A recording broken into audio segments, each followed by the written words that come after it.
زنم مرة أشرك الله.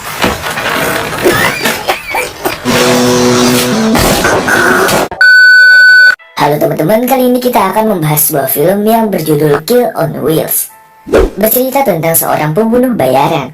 Uniknya, film ini memanfaatkan tubuhnya yang lumpuh untuk menghabisi musuhnya bersama dua temannya yang juga menderita cacat fisik.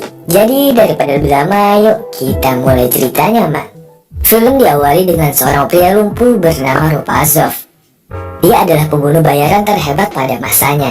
Sampai akhirnya kini ia lumpuh selama 3 tahun belakangan.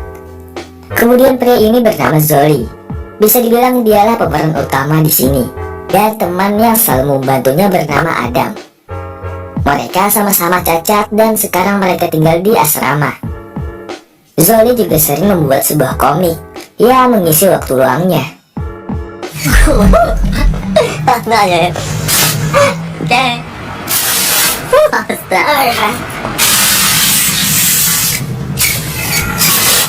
Suatu ketika mereka bertiga bertemu secara tak sengaja di sebuah gang. Namun sayangnya mereka berkelahi di sana karena Ropazov benci melihat orang bermain-main. Setelahnya Ropazov menyesal dan mengajak mereka berdua untuk pergi ke pestanya.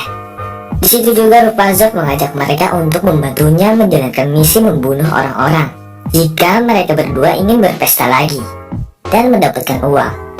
Dan sepertinya mereka menyetujuinya. Beberapa hari kemudian Zoli hendak dioperasi karena katanya mantan suami ibunya membayar penuh operasi tersebut. Bagi Zoli itu bukan kabar gembira. Zoli malah kesal atas keputusan tersebut dan menolaknya. Sebab sang ayah dulunya meninggalkan keluarganya saat mengetahui Zoli cacat. Cerita berpindah di mana Ropazov mendapatkan misi dari bosnya yang bernama Rados. Selanjutnya ia menunggu target datang. Yap, saat mereka datang, tentu saja Ropazov diremehkan di sana karena ia lumpuh. Pria itu lalu menancapkan pisau ke kaki Ropazov dan nampak ia terlihat biasa saja dan mengatakan bahwa ia memang tidak merasakan sakit lagi di kakinya. Lantas pria itu menendangnya hingga Ropazov terbatuk-batuk dan rupanya itu akting dari Ropazov agar ia bisa mengambil pistol di plastiknya.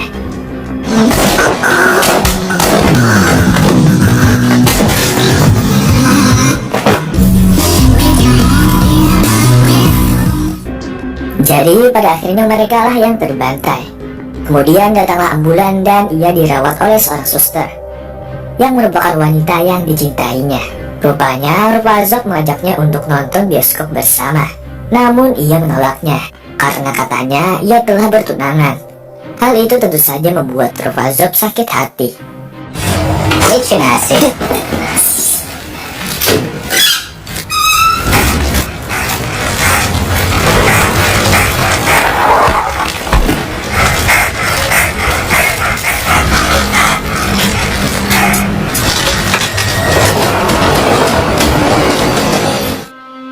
Selanjutnya Ropazov menerima uang hasil misinya tersebut. Dan sang bos mengatakan bahwa tidak ada yang boleh tahu tentang pekerjaan tersebut. Juga tidak boleh ada orang yang membantunya. Ropazov mengiyakannya, yang padahal ia dibantu dua rekannya yang cacat sebelumnya. Beberapa hari berikutnya Ropazov melatih kakinya agar bisa kembali berjalan. Dan kebetulan ia bertemu Zoli. Nah, di sana Ropazov menyuruhnya agar tidak usah lagi membantu dalam misi pembunuhannya. Akan tetapi Zoli menolak dan ingin terus bekerja sama. Lagi dan lagi, ibu Zoli datang untuk membujuk anaknya mau menerima uang ayahnya agar bisa melakukan operasi. Namun sayang, Zoli tetap keras kepala tidak mau menerimanya. Cerita berpindah di mana Ropazov ingin memberi Zita sebuah bunga. Namun lagi-lagi ia patah hati kembali saat ia melihat calon suaminya. Kembali ia mendapatkan misi untuk membunuh seorang pejabat, di mana ia memanfaatkan dirinya yang lumpuh agar tidak dicurigai.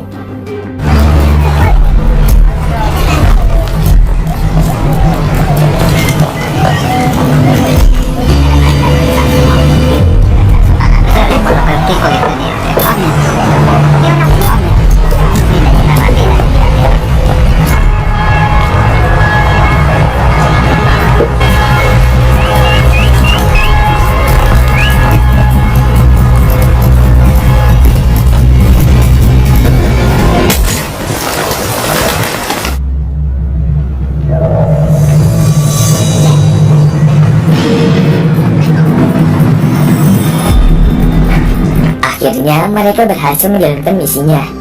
Namun nampaknya si bos sedang mengawasi mereka. Setelah menjalankan aksinya, ia bertemu pujaan hatinya, yaitu Zita. Rupanya Zita mengundangnya untuk menghadiri pesta pernikahan dirinya. Beberapa hari kemudian Rupazov bertemu dengan sang bos. Nampak si bos memarahinya karena ia ketahuan memiliki rekan dalam menjalankan misi. Namun sepertinya sang bos memberi satu kesempatan lagi agar ia mau membunuh rekannya tersebut. Besoknya Rupazov mengajak rekan-rekannya yang cacat pergi memancing.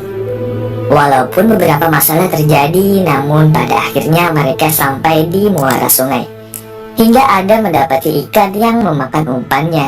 Sempat beberapa kali ia meminta tolong, namun sebaliknya ia malah diceburkan oleh Rupazov ke dalam sungai. Dan juga mendorong Zoli yang mana mereka sama sekali tidak bisa berenang. Yang sepertinya nih teman-teman, Rupazov sengaja melakukan itu untuk membunuh mereka sekaligus. Akan tetapi saat hendak meninggalkan mereka nih teman-teman, sepertinya ia tak tega dan mencoba menolongnya kembali. Rupazov lalu berhasil menolong mereka dengan beralasan bahwa yang tadi hanya bercanda saja. Setelah itu mereka mengadakan pesta dengan para wanita. Di situ Rupazov bercerita tentang wanita yang dicintainya. Dan nampak para wanita itu ingin membantu Rupazov.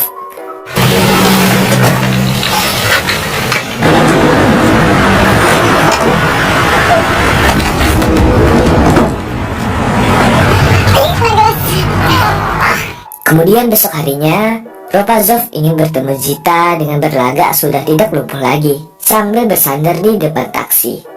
Namun setelah sekian lama menunggu, ternyata hari itu Zita tidak bekerja seperti biasa, membuat Rupazov putus asa berharap padanya. Hingga suatu ketika Rupazov bertemu dengan sang bos dan mengatakan bahwa ia sudah menenggelamkan rekan-rekannya, yang padahal mereka masih hidup kan. Di situ juga si bos memberi misi lagi untuk membunuh seorang bos bandar lainnya di suatu tempat rahasia, yang mana itu memiliki upah berkali-kali lipat dari biasanya, yang membuat Rupazov mau menerima misi itu. Besoknya mereka bertiga ke lokasi si target, karena katanya ini adalah misi terakhir dan ia tidak akan mau menerima misi lagi. Singkat cerita, tibalah Rupazov di tempat bos besar musuh dan mengatakan bahwa ia ingin berbicara pada atasannya karena curiga ia diperiksa sangat ketat terlebih dahulu. Namun mereka tidak menemukan hal-hal yang aneh, yang pada akhirnya Rupazov dibawa masuk. Nah, di saat tidak ada yang curiga karena lumpuh, disitulah Rupazov beraksi.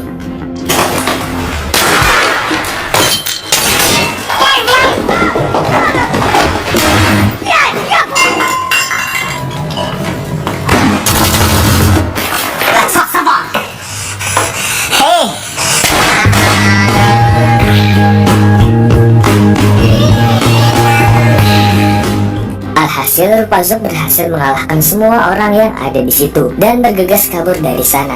Namun saat keluar ternyata gerbang terkunci. Terlebih polisi datang ke sana yang membuat mereka kalang kabut.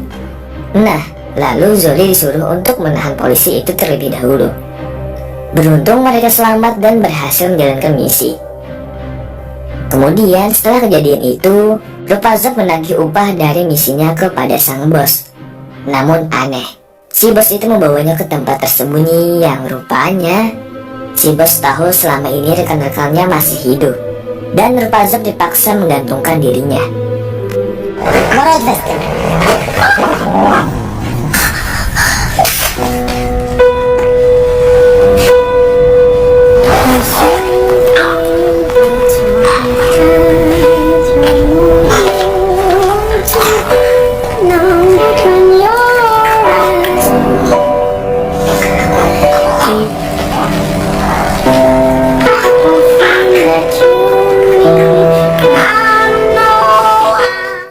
Disangka Rupazov masih berhasil meloloskan diri dari sana.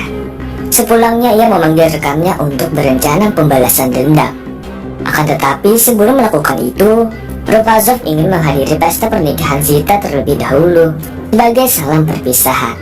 Bahkan Rupazov bernyanyi di situ sampai-sampai membuat mantan pacarnya itu menangis terseduh-seduh. hingga Rupazov mendadak mencium Zita. Hal itu diketahui keluarga suaminya yang membuat Rupazov dihajar di sana.